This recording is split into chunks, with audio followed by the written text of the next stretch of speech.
In football, the pressure continues to increase on Tottenham manager Juan de Ramos. His team were beaten 2-0 at Italian side Udinese tonight in their first group match in the UEFA Cup. It's Spurs' 7th defeat in 12 games this season. Aston Villa beat Ajax at Villa Park. Gareth Barry scored the decisive goal in a 2-1 win. But not a good night for Portsmouth. They were beaten 3-0 by Braga in Portugal. Our main story tonight is the rise in serious violent crime. It is up by more than 20%, and some police forces have been miscalculating the figures for years. And finally, to his fans and his family, Les Dawson was a giant of comedy, even though he was only 5'4".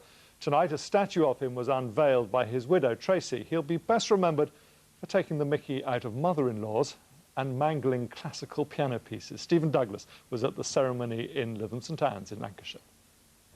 His statue will stand like the man. Short in stature, but larger than life.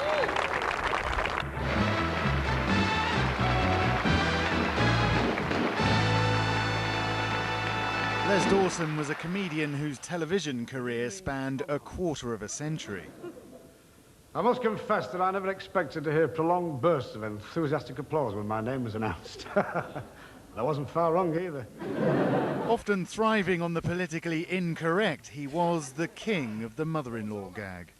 As soon as you knocked on the door, I knew it was her, because the mice were throwing themselves on the traps. The statue comes 15 years after the comic died, and his widow Tracy told me it is evidence of his enduring appeal.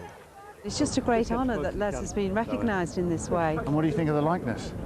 Oh, I think it's wonderful. It's wonderful.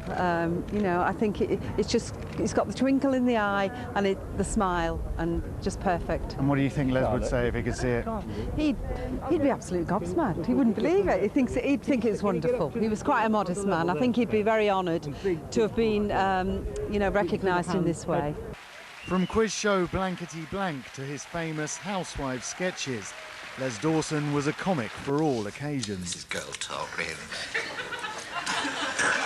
Were you Virgo intact? I was just making breakfast. In his hometown, the comedian's comedian has now been immortalised. My Auntie Fanny, by mistake, put cerepods in a cotton cake. And the only advice that we could give was skip to the loo, my darling. Stephen Douglas, News at 10, Lytham St Anne's. And that is tonight's News at 10 from me and from Julie and her team in Bristol. Good night.